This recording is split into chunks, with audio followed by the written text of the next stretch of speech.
Your child studies for hours, reviews the material multiple times, seems to understand everything.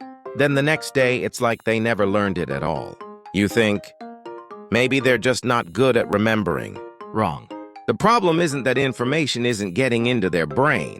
It's that they never practiced getting it back out. This is what I call the input trap.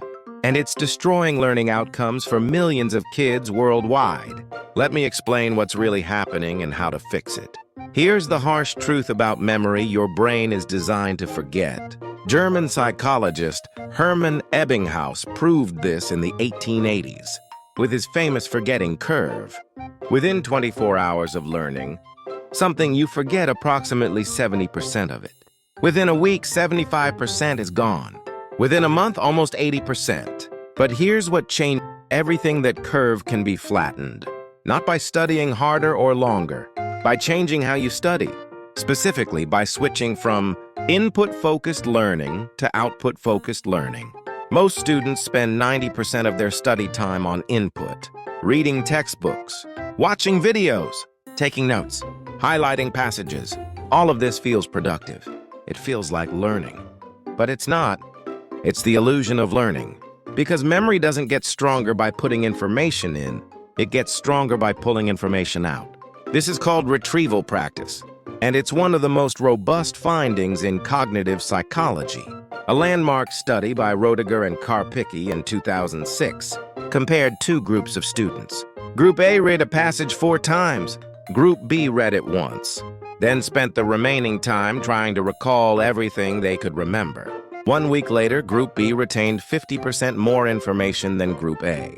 Same time investment, radically different results. The difference? Output. When you try to remember something, your brain doesn't just access the memory. It reconstructs it.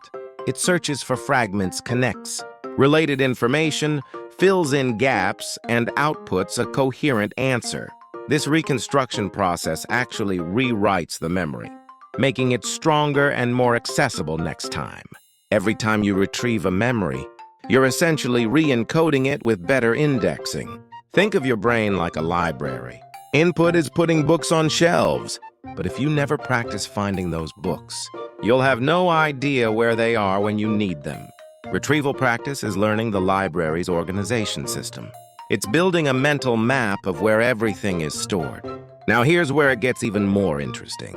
There's something called the generation effect. When you generate an answer yourself, rather than passively receiving it, retention skyrockets.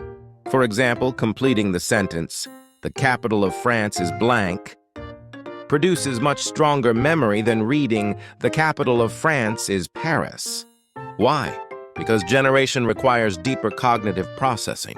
Your brain has to actively construct the answer, instead of passively recognizing it.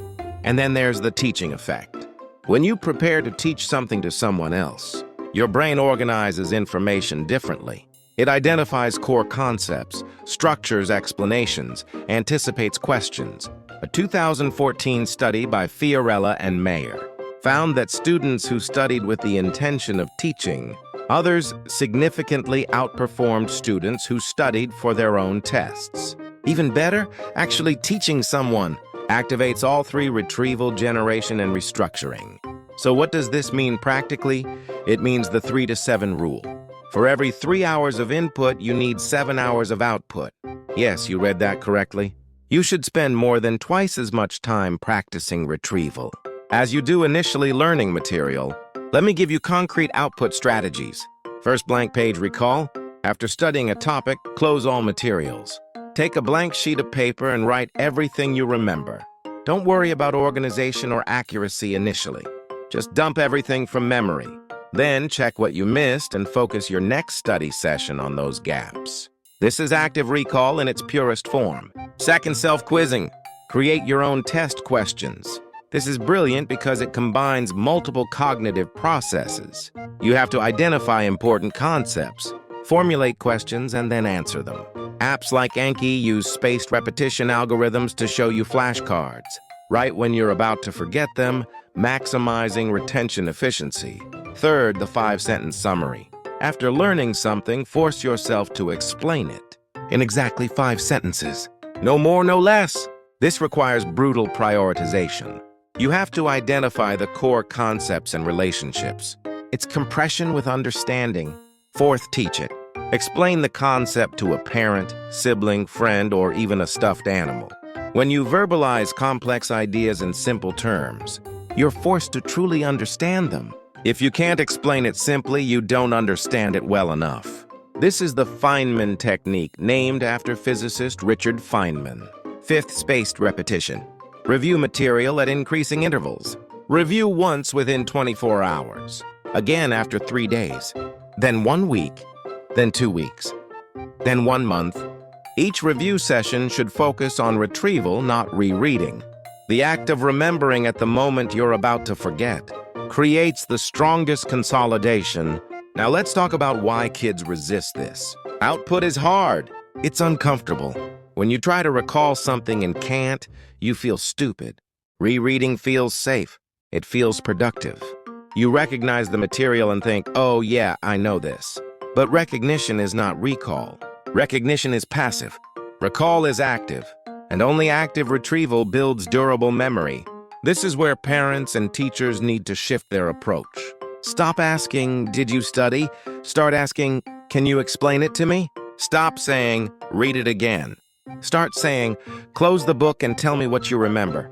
Stop providing answers. Start asking questions that force generation.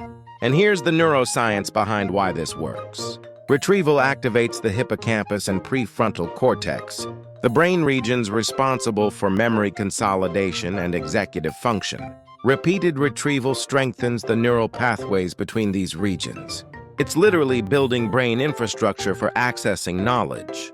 Moreover, successful retrieval releases dopamine, activating the brain's reward system. This creates positive reinforcement. Kids start to enjoy the feeling of remembering. They build self-efficacy, the belief that they can learn and remember. This psychological shift is as important as the cognitive one. But what about mistakes? When kids try to recall and get it wrong, isn't that counterproductive? No. Error-driven learning is powerful. When you make a mistake and then correct it, that correction gets encoded more deeply than if you'd gotten it right the first time. The emotional salience of the error creates a stronger memory trace. Here's a practical daily routine. After any study session, take 3 minutes for immediate recall. Write or say aloud the 3 most important things you just learned. Before bed, spend 5 minutes reviewing what you learned that day, without looking at notes. The next morning, quiz yourself again. This consolidates memory during sleep and reinforces retrieval pathways. For younger kids, make it a game. Quiz me about what you learned today. Pretend you're the teacher and I'm your student. Can you draw a picture that explains this concept? These low-pressure formats reduce anxiety while building retrieval habits. The bottom line is this: students who can't remember aren't lazy or unintelligent. They're using an outdated learning model that prioritizes input over output. The information is in their brains. They just never practiced accessing it. And accessing information is a skill that must be trained. Remembering isn't a talent. It's a practice. And the practice is simple: stop rereading and start recalling. Stop highlighting and start self-testing. Stop consuming and start producing. Transform from a passive receiver of information into an active generator of knowledge. If this video changed how you think about learning and memory, please hit that like button and subscribe to the channel for more evidence-based education strategies. Your support helps us reach more students, parents, and teachers who need this information. Thank you for watching. And remember, your brain is designed to retrieve, not just to store. Train it accordingly. See you in the next video.